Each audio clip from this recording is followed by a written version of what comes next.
The old man upstairs? It wouldn't make any difference.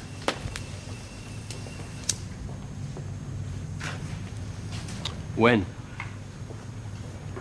I told you. Friday?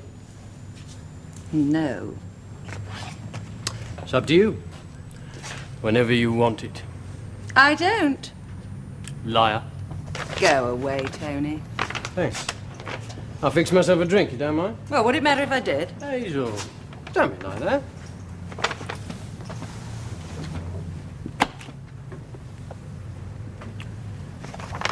You needn't bother to count it.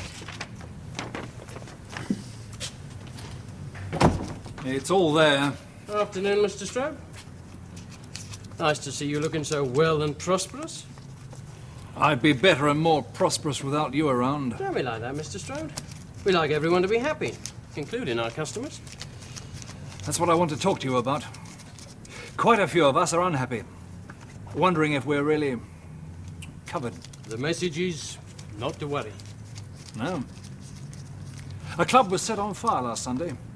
2 days ago, a betting shop. Is that what you call protection? Whoa, you get what you pay for. Or don't pay for? If it's any comfort, none of those places were on our list. And Mr. Dunbar would be very put out if he thought you were accusing him of using matchbox methods. You'll be all right. Just as long as you keep paying your policy. Now listen to me, Logan, if you think... Jack, it isn't any use. No. Come on, darling, you look tired. Why don't you lie down for a couple of hours? I'll call you about 5, hmm? Right.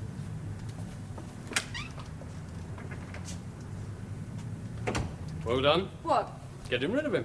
I didn't! Well, he's gone anyway, so let's have another drink together. shall No, Tony, no more drinks together. Just strictly business from now on. Is it Ian? No, I'm afraid not. Oh, you're lying. You'll be upstairs. we? Who's this? I told you not to come here. I want to see him. Do you need some help? No, it's all right, Tony. I can deal with it. I think you better go. Look, I'm not moving until I do see him.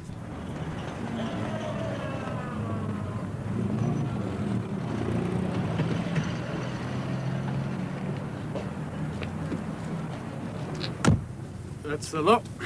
Bank next. Let's get rid of this lot.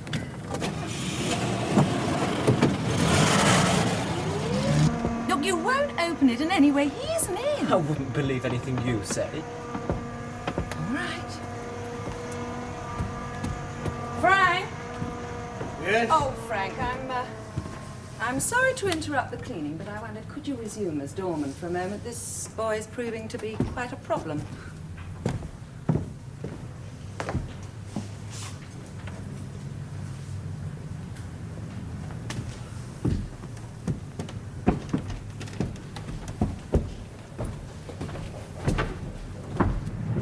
Another fire involving gambling premises in London.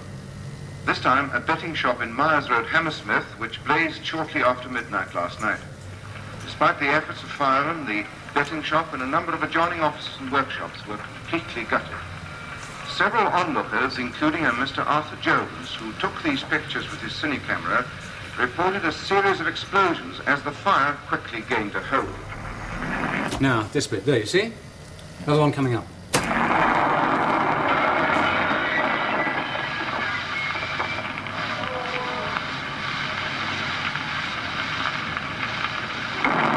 There, number 2. In recent weeks in the London area, 2 other betting shops and 2 gambling clubs have been damaged or destroyed by fires, believed to have been started deliberately. Scotland Yard said today they were treating this latest case as arson.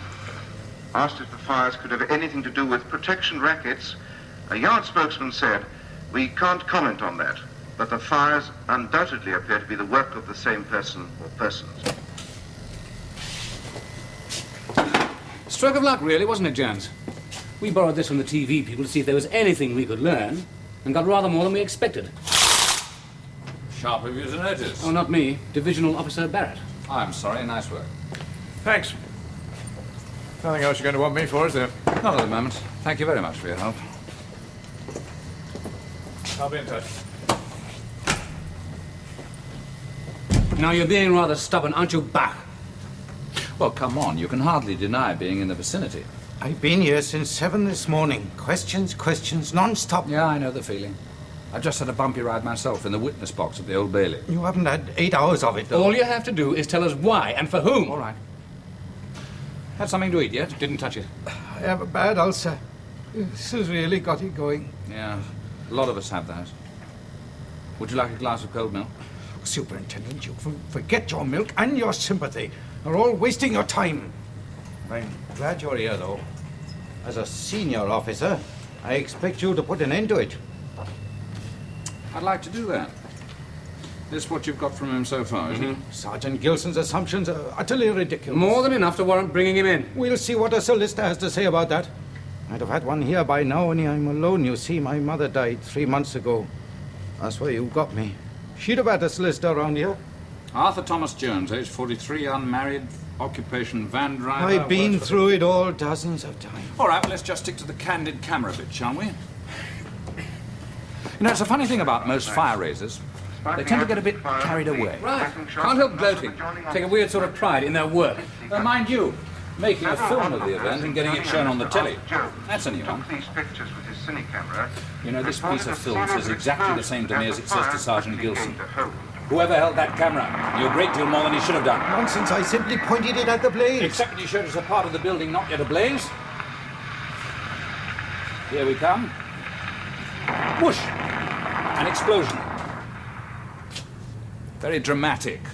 But a bad slip. You were there too quickly. A pure accident. Twice. The second explosion shown on the film was well clear on the top floor. So how did you come to anticipate it? Because you knew it was there. You knew it was going to go off. Yes. Smile.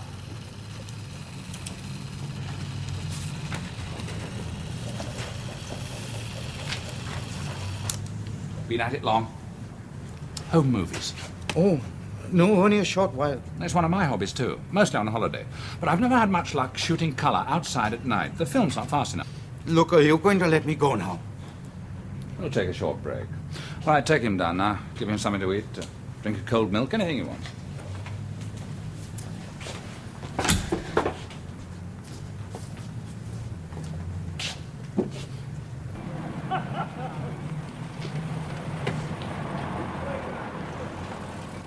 Park up there, Ken. I'll be with you in a minute.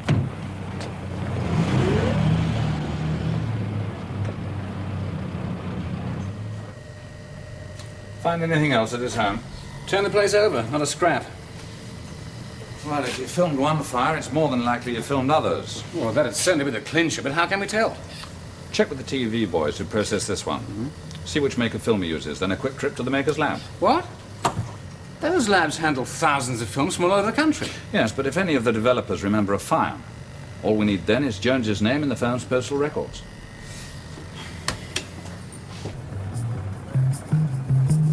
What you make? Oh, Charlie.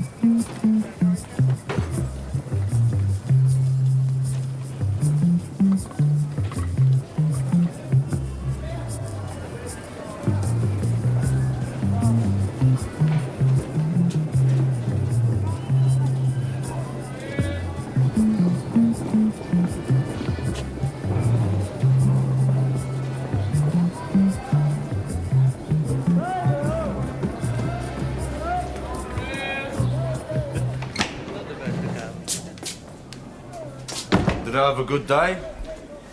Check the list. So far as my round was concerned, easiest collecting for the widows and orphans. That's what I like to hear. Safe deposit key, pay and in card. Thank you, sweetheart. How much did that cost you? A suit? Oh, the pair. I nicked it downstairs. I'll pay for it on the way up, will you? You serious? Pay the shop. Just as you say. Look, you don't cheat on your own doorstep. Have you ever wondered why I'm in Covent Garden? Well, it's partly because it's discreet, but also out of sentiment. Sentiment? Yeah, my old man used to run one of these warehouses. Vegetables. And I started working there when I was 14. Have you any idea what it's like? 4 o'clock of a freezing morning sorting out cabbages and cauliflowers for a miserable little profit? Well, it's miserable. Which brings me back to the matter of profit. How do you mean? Well, we're not keeping pace. Either with the cost of living or with most of our customers increasing takings. It's not their story, I can tell you. It never is. Mickey, pass me the assessor's report, please. Thank you. Assessor? Well, we keep tabs, general trends of business from night to night, any special signs of a bigger take, better standard of staff and croupier, redecoration, personal expenditure of the owners. There are at least 4 or 5 of the people that you've visited today that can afford to pay us more. And there's Marty Benham's Tilt, Benedict's, the Green Bays, Strode's Cloud 7. You're checking out the price? Oh, yeah, about 200 or 300 a month in most cases. I've worked it out and they'll pay. And if they don't... It's a bad time. Oh, it always is. It might even mean a salary rise for you too, Tony. Well, it's not that. But if you're jacking out the price all round, on the betting shops and the arcades as well... Well, the other collectors must have told you their clients are getting nervous about these fires. Yes, so I am.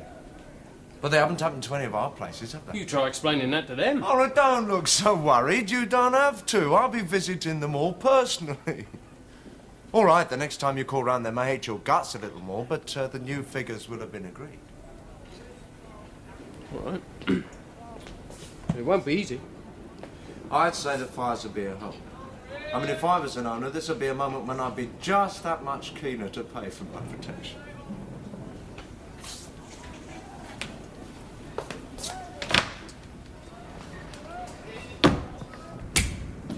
Two people who work in the labs remember processing film of fires, and we found Jones's name in the personal file. I know. The lab phoned me just after you left. I've sent for Jones again. Yeah, there is a snag, though. The lab doesn't hold copies. There's nothing to stop Jones claiming he sent in any old film. Ah. I found these in my office. They ought to do. Well, we don't have to run them through in front of him, do we?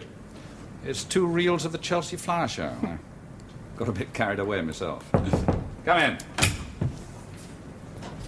Right, Jones, sit down.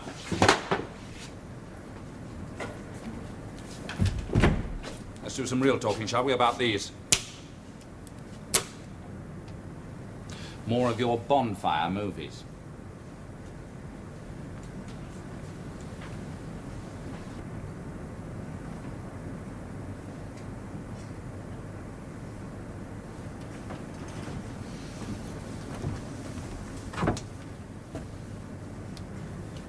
Look, I wish you'd stop clenching those bouncers' fists. I won't cause any trouble. I don't get it. Well, you don't have to. I phoned your boss, he told you what I looked like and gave you orders to let me in. Right? What's the connection between you and him? Oh, never mind. Just tell him I'm here, that's all.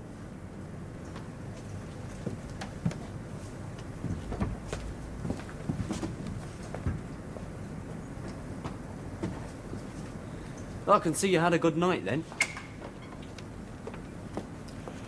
All right, Frank, you can go home. I'll look up the club. You sure you don't want me to stay? I said it's all right. I'll see you tomorrow.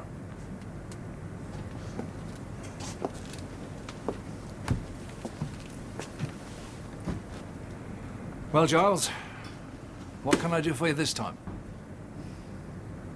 Are you alone? Yes?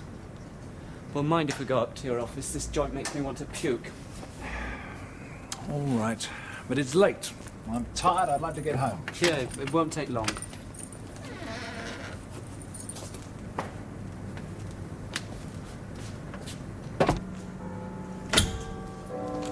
Right, all finished?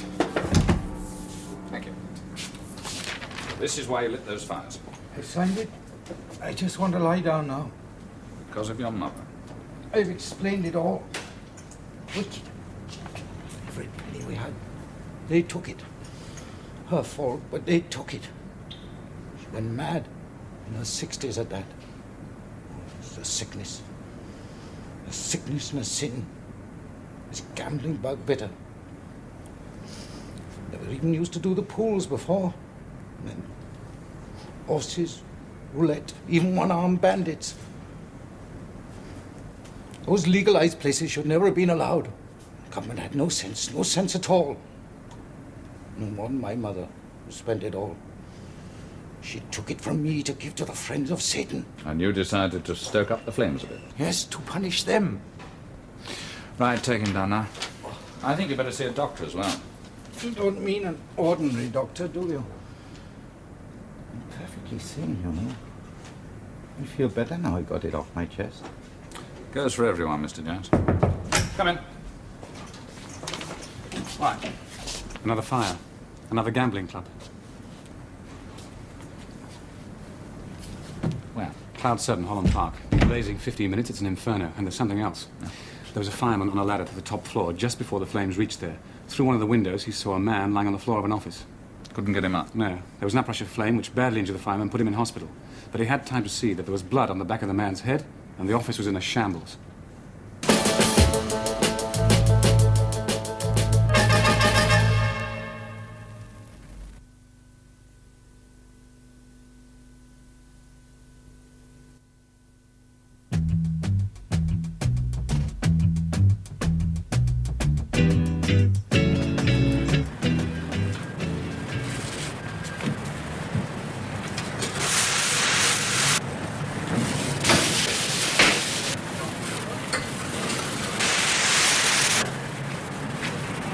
Morning, John.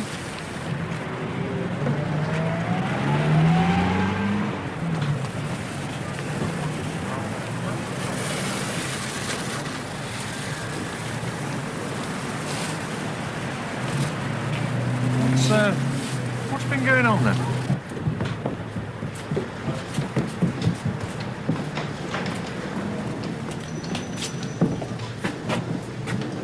Well, what do you make of it? This time it's pretty clear to us. We found several jerry cans down here. Petrol or paraffin sloshed around the downstairs gaming rooms, and then the can probably still splashing out left on the next floor. Fire was started at several points down here. Up she went. Yeah.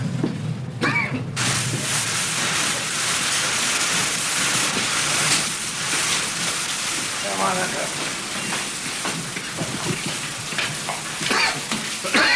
Well, efficient. Not the work of our Welsh genius. No. You know, when I was called out on this one, I thought at first you'd let that other bastard go. Yeah, well, someone wanted the blame to be his. Yeah. Right, man. Dad, you got my message about Jones? Yeah, I haven't said a word to anyone. You haven't charged him yet. Just to make sure the news doesn't get out.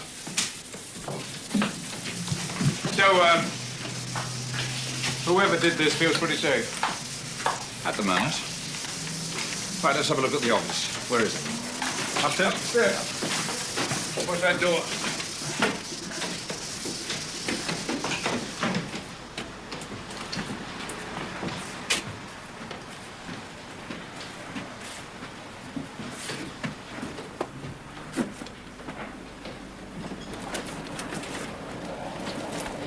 Pity we couldn't get to the man that was up here, even if he had already copped it. You've warned your men to keep quiet about that. Yes. Right. Anything else you need me for? I'll be at the local Nick. Right.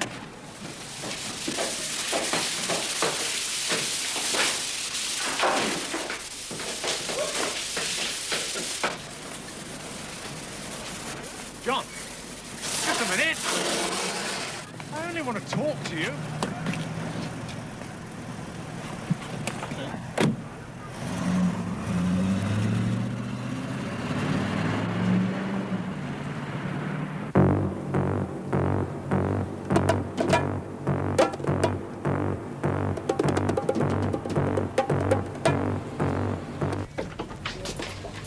Spoken to that fireman yet? Yes, just come from the hospital. He gave me a very good description. I'm pretty sure it is Strode. You found anything? No, they're still digging. Well, look, they've cleared a room for you here, and that's the murder office. No, not the murder office. Whoever killed Strode thinks he's got away with it. Let him go on thinking that. As far as anybody else is concerned, this is still a case of arson. I make sure everybody understands that. Right. John. That wasn't very polite. Want to make a formal complaint? I want cooperation, that's all. You've had a statement from the press bureau. Another nasty fry-up, this time with a victim. Yeah.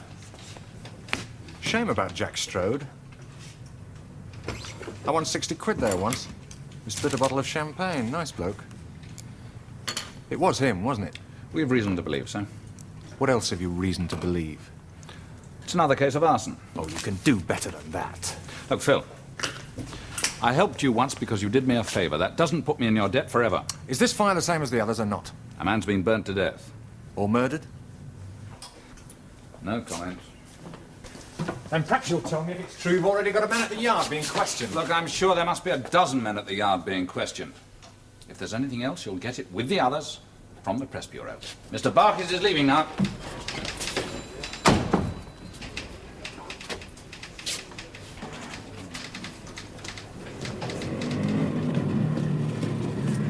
Come on again. That mate of yours, the fireman who was up the ladder and got hurt. You know which hospital he's in? Lighter, keys, signet ring, watch. All found in the office. Anything from the pathologist yet? Well, nothing definite. He's still working on the skull, but he's pretty sure it's a bullet. Club staff? Well, we've questioned most. We're chasing up the rest. We've got a list from the wife. What about her? Well, she's still at home, supposed to be resting. Doctors treated her for shock. Look, why don't we bring her in? Now, let's take it easy. This is still a case of arson. Why don't we go and see her?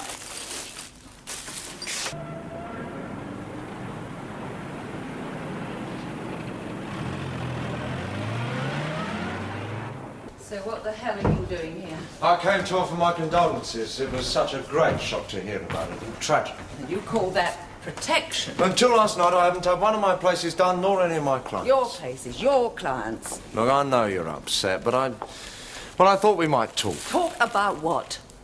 A heap of ashes and a blooming bunch of flowers. It must be obvious to you that I had nothing to do with it.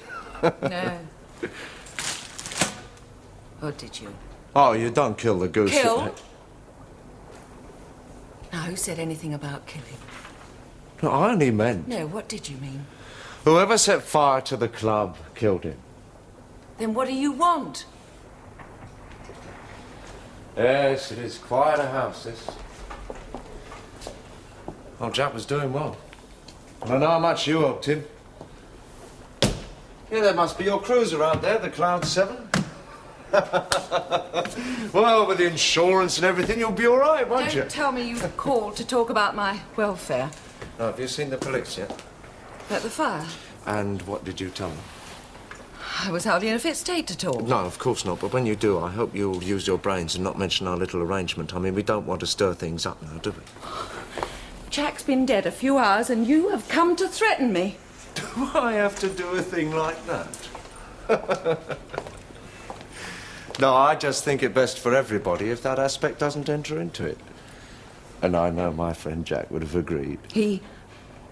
We loathed you. Well, Tony Logan always said you were the most charming of customers. Get out, or I will put the finger on you. Oh, no, you won't. You're going to have to start all over again. Pick up the pieces, the insurance, build yourself a new club. You're going to need protection more than ever. Not from you. But if I was inside... Don't you believe it? I have friends. Things can always be arranged. Like Jack's death and the fire. I've told you. Nothing to do with me. And just to convince you, I'll let you into a secret. Secret? Yeah, I was so concerned about the club's security that I intended to drop round and see Jack myself tonight. Now, Tony didn't seem to think that it was such a good idea. But I thought it best if it was to come from the top. What was? I was going to put up the price by a couple of hundred a month. Now, that does prove a point, doesn't it?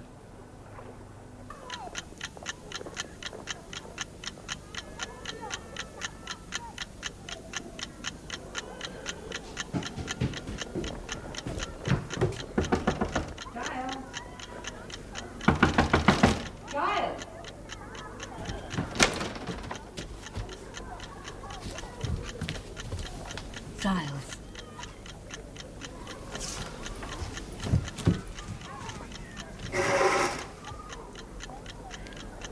Did you have to wake me? I'm off to work now. I'm due on the switchboard. There's a meal in the oven for you. Thanks. No wonder you can't get up. You're later than ever last night. It was after 4 when you came in. I heard you. Where were you? Out. And where? Doing what at that hour? I was out, that's all. Does it matter? Yes, does matter. You promised me when you came back from abroad last month that you would finally get a job. So far, I haven't found anything that suits. Oh, you could get a job tomorrow. You've had a good training. You've done nothing with it. You've never even tried. I don't want to be a commercial artist. 3 years tramping it about India, throwing paint on canvas, drawing lines, leaning on the railings at Hyde Park on a Sunday morning. Is that the way to make a living? I sell enough of my stuff never to have to ask you for any bread. No, and you never give me any either.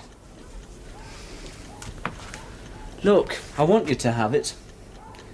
You don't like the way I live. Well, I don't like the way we live.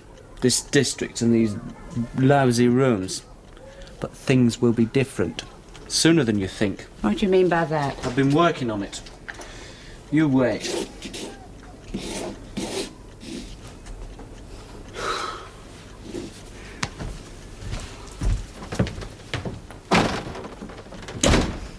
I realise this must be painful for you, but I'm afraid formal identification would have been impossible. Yes, I understand. Just tell me one thing, Superintendent. Since he must have been overcome by smoke, he wouldn't have suffered in any way. I'm sure he knew nothing about it. Thank God for that. Is there anything else you want to know? My men are questioning the rest of the club staff. I understand you left early last night. I wish I hadn't. Jack said I looked tired and he suggested I go home about 1 o'clock. We usually close between 3 and 4 in the morning. You take a big hand in running the club. I helped Jack build up the business. It used to be a small-time drinking club with a couple of slot machines. You've come a long way. Yes, with a lot of hard work. One of us always had to be there. Now it's all gone and I've got to start again without Jack. And he's dead and I could use a drink. Would you like one? No, thank you.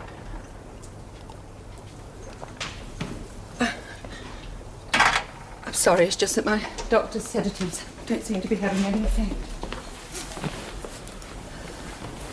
What about the customers last night? Average bunch. Regulars? Strangers, guests. Do you think one of them could have been this firebug? Mrs. Strode, was your husband ever threatened? What, with having the club burned down? Threatened in any way?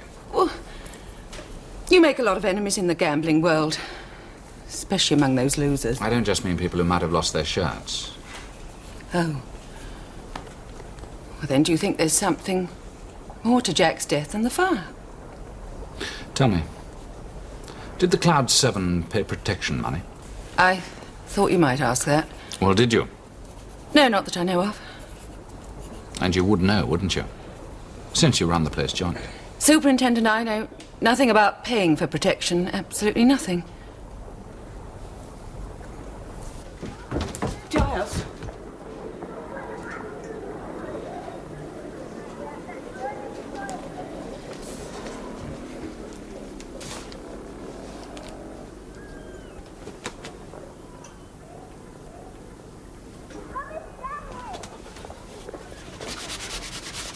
According to the pathologist, the bullet went in here and came out there.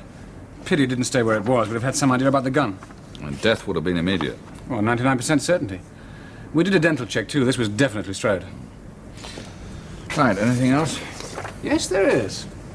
I've got one of the club staff outside. I think you ought to see him. All right, bring him in. Would you come in, please? This is Frank Gray, club bouncer. He was the last man to see Strode alive. No, not quite. The last of the staff to leave the club.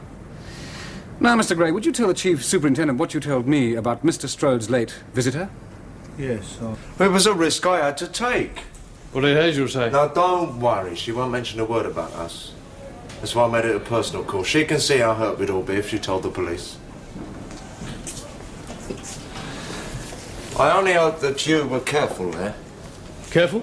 You're on visiting days. We can't afford even the slightest link back to it. Relax. No one but her or Strode ever saw me around the place. Good, because it's getting complicated. Why? Have you seen this? The evening paper, late edition, they're carrying a new story on a fire. Done a good job.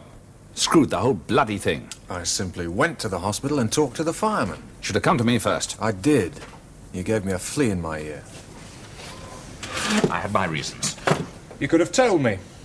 You realise what you've done, don't you? Whoever killed Strode has read this. Could be out of the country by now. I was holding it back. That and what else? Oh, go away. What about the men you've got in custody? Go away. Protection rackets. Don't try and teach me my job. Just get out. Now, hold it. You owe me something now. You mean you can use me? Yeah. I can use you. How? You're quite right. We have got the fire razor. Ah. But we had him for a whole day before the Cloud 7 went up. It couldn't have been him. So Strode's killer banked on him taking the blame? That's right. And if the killer hasn't already panicked because of this story, we still might be able to salvage something. What we've got to do is give him the impression he's still in the clear. How? You can write another story, saying that we've detained a man who's helping us with our inquiries into the arson cases. But of course, don't say when we detained him.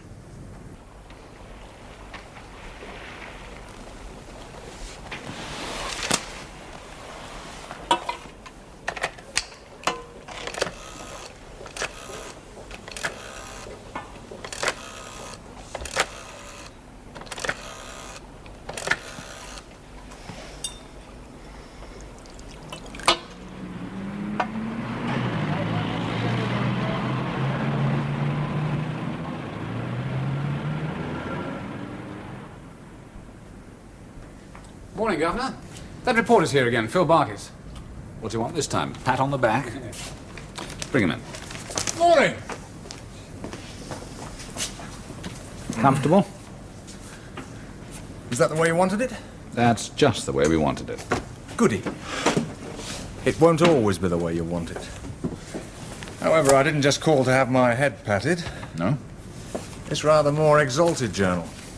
You ought to read it. I do. 10 minutes every morning in the appointed place, work permitting. Well, as you obviously haven't got round to it yet, have a look at the deaths column. 2 notices. 1 man? Strode, Jack, age 52. Result of an accident. Dearly loved, deeply mourned. Hazel. Strode, James Michael, age 52, husband of Jean, father of Giles. 5 Carswell Terrace, West 5. Neither mentions cremation.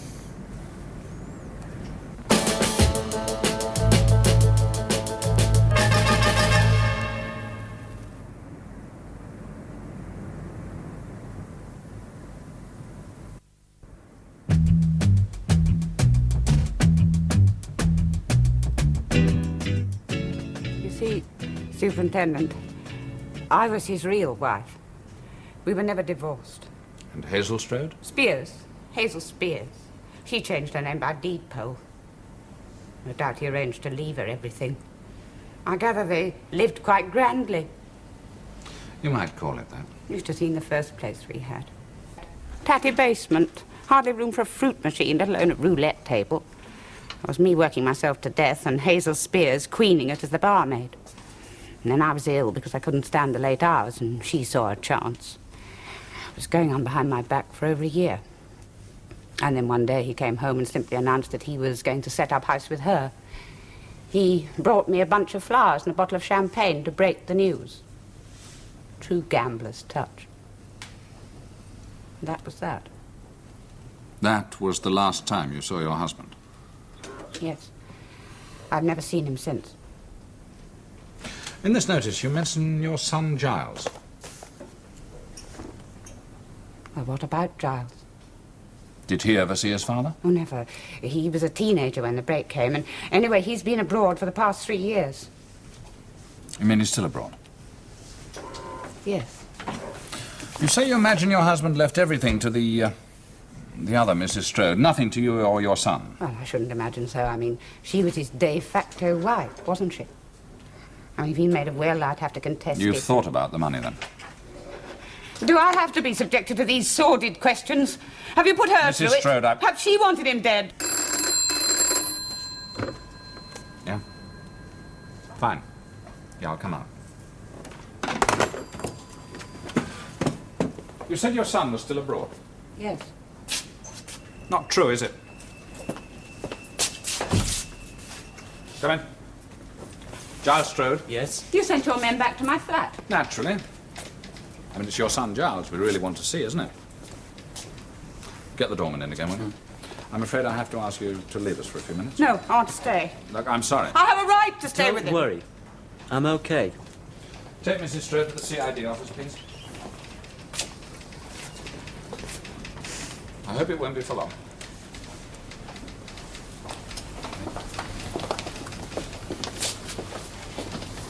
Now, Mr. Gray, seen this lad before? Yes, that's him, all right. Who? The one I told you about. Tell me again. Well, like I said, I turfed him out in the afternoon. Later, Mr. Strode instructed me to let him in to see him when the club closed. I left them together. Thank you. Sorry to drag you in again. Sit down. Well, you heard him. Were you there? What if I was? Wake up, lad. You're in trouble. What do you want me to do? Have the shakes? My generation's grown up not to be afraid of coppers. Very commendable. Now answer my question. Were you there? I did go to see the old man at the club. I didn't kill him. He was alive when I left. Unfortunately for you, there's no one to prove that. Except whoever did kill him. Why did they kick you out in the afternoon? I tried to see him then, but Hazel stopped me. Why? Because last time I'd seen him, about 3 weeks ago, we came to blows. And he got the worst of it. What was the fight about? Oh, do I have to spell it out? My father was a #1 bastard. Because he was separated from your mother? No, because he paid her practically nothing, even after he got rich. You know where she works? Part-time on a hospital switchboard for 10 quid a week. You? I'm looking round for a job. I've been abroad. Yes. You were expelled by the Indian government a month ago, you and some of your less conventional friends. You took part in a riot in which petrol bombs were thrown. No, we were caught up in a demo against injustice. I neither made nor threw any bombs. I don't believe in violence. Except against your father. Listen. When I came back from India, I decided to go and see him. I told him I didn't care about myself, but I did mind about the old lady. Now, one thing led to another, and we had this fight. But I was sorry about it afterwards. That's why I went to see him again. And when you did? He was more reasonable. He promised to increase Mother's money. I was with him about 10 minutes, and I wouldn't say we parted friends, because we weren't. But I didn't kill him or set fire to that club, and you won't bloody get me to say otherwise. All right, let's go over it again. We'll start with your visit to the club in the afternoon. I've told you. Now, the club was closed at that hour. Yes. So how did you get in? The door wasn't locked. You just walked straight in? Yes. And then? Look, you've just been told I got thrown out. Immediately, as soon as you showed your face? No, not quite. What do you mean, not quite? What happened? I went in and Hazel was there with this man. Which man? Well, I don't know. Member of the club staff? No. At least I don't think so. What was you doing there then, when the club was closed? How should I know? One of her boyfriends, maybe. You think she had boyfriends? Oh, I should think so, knowing her. Did he behave like a boyfriend? Not that I saw. Was your father in the club? Yes. Well, would she entertain a boyfriend with your father upstairs? Okay, maybe he wasn't a boyfriend, maybe he was there on business, I don't know. But he must have known her fairly well. Why? Because he offered to help her throw me out. Did he? No, she got rid of him and called the doorman. This man, what was his name? It wasn't a cocktail party, we weren't introduced. She didn't mention his name? No. As he was leaving, she didn't say goodbye, Mr. Smith, goodbye, Mr. Jones, goodbye, Harry, Tom, Tony. Dick. Ah, Tony. Now we're getting somewhere. Right, describe this Tony. I told you not to come here. I gotta be sure you don't do anything stupid after what you said on the phone last night. I meant it. There was no need to kill him. Look, Dunbar was gonna raise the price from 5 to 700. You still didn't have to kill him. Well, what else could I do? Sit around and wait for Jack to tell him he was already paying 7? Because you told him the rate had gone up 6 months ago. I'd have found some way round it. Like what? Like, please, Jack, I've been squeezing you out of an extra 200 a month because I love Tony Logan. I don't. Because I once loved Tony Logan. What about Tony Logan, then? If Dunbar found out I'd been fiddling 200 a month, I'd be floating down a Thames by now. Well, you could have saved your own skin, gone away, got lost. Listen, girl, I did you a favour. Jack would have torn you apart. How do I know? I never know now, will I? You just take it from me. But this way you've got it all. The house, the boat, the cash, insurance on the club, the lot. Go on, tell me you'd rather have been kicked out without a penny. Oh, go away, Tony. Just as long as you're not going to do anything stupid. Go away. Like talk to the law. Because that would be very stupid. You go to the fuzz, and they might just lay their hands on this. It is yours, isn't it? How did you get there? I took it, didn't I? From your desk at the club. And you shot him with that? Mm-hmm. So let's be sensible, shall we?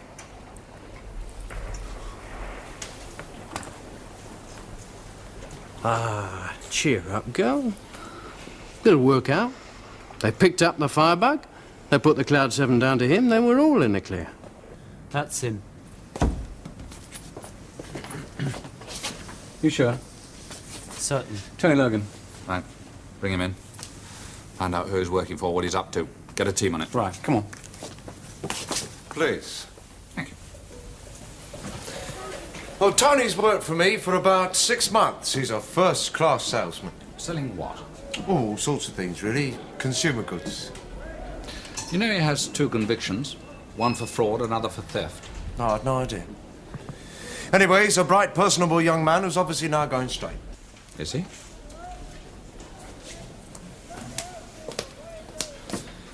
I really don't see the point of this visit, Mr. Kingdom. The police don't normally go around telling tales to people's bosses. Like your office. Nice and tidy.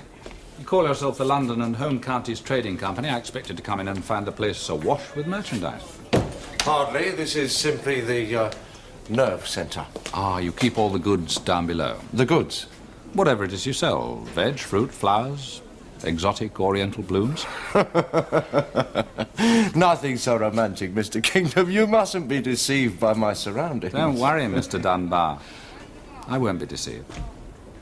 What exactly is your trade? Direct selling, straight from factory to customer. What do you sell? Anything for the home, furniture, hardware, appliances. Ah, like fire extinguishers. Among 1,000 other things. I'd like to see your catalogue. Yeah, most certainly. Mickey, make a note to send a copy to the Chief Superintendent, please. What was Logan selling to Jack Strode at the Cloud 7 Club? Dice? Strode?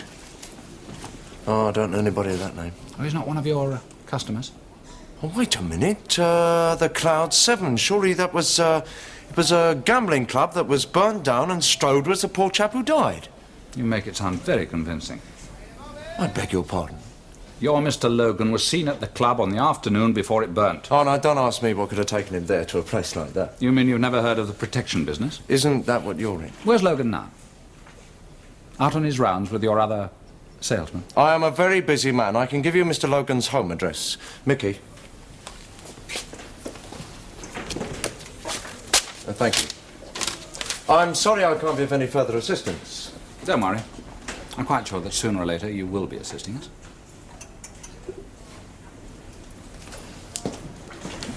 Mickey, ring round and find Logan and tell him that when he's made the bank deposit to stay clear of here at all costs. And tell the others, too.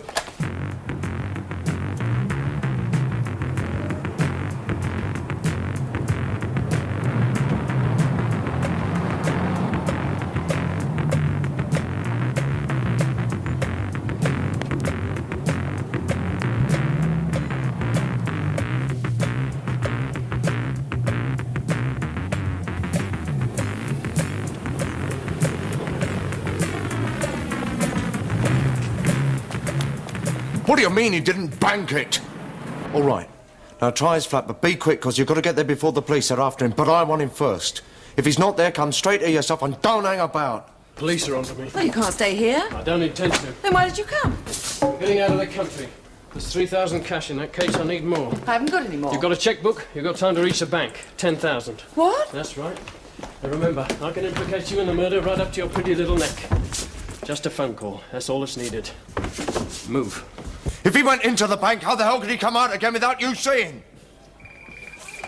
Yes. Yes, who's that? Hazel Strode. Is that Mr. Dunbar? Yes, hang on. Wait outside.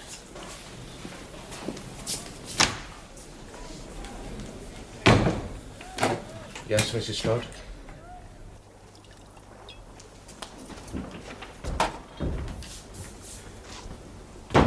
Hello, Tony. What are you doing here? The case. I don't mind employing a man with a bit of form, but I didn't think you'd steal from me. Steal? I mean, it was running rather a risk, wasn't it? You know me better than that, Ray. I got cold feet at the bank. There was a bloke in there had copper written all over it. You'll have to do better than that, Tony. Is it true? What had me really puzzled until Hazel phoned was why you panicked. And I thought you could handle the police. I even gave them your address. But what I didn't realise, did I, was that you killed Jack.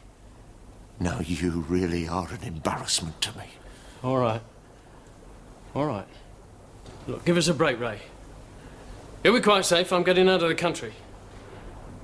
Look, all the money I collected today is in there for you. See for yourself.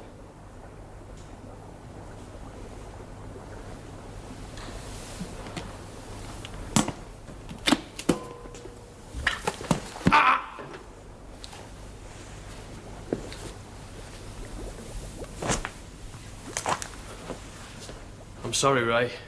I think I'll take it with me. After all, there's plenty more for you where this lot came from.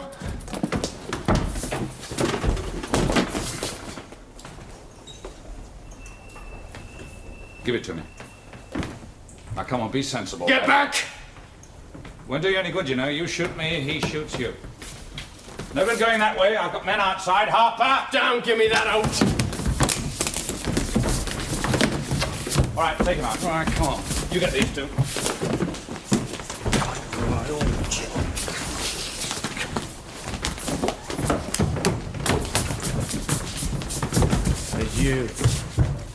You called him after you called me. Made no difference. We've been watching this house ever since we heard about Logan's visit to the club. All right, take him out. You too, Mrs. Strode. Me? We'll need a statement. All this because of a week in the south of France. All right, later. It was only 1 week with Tony Logan. Later, Mrs. Strode.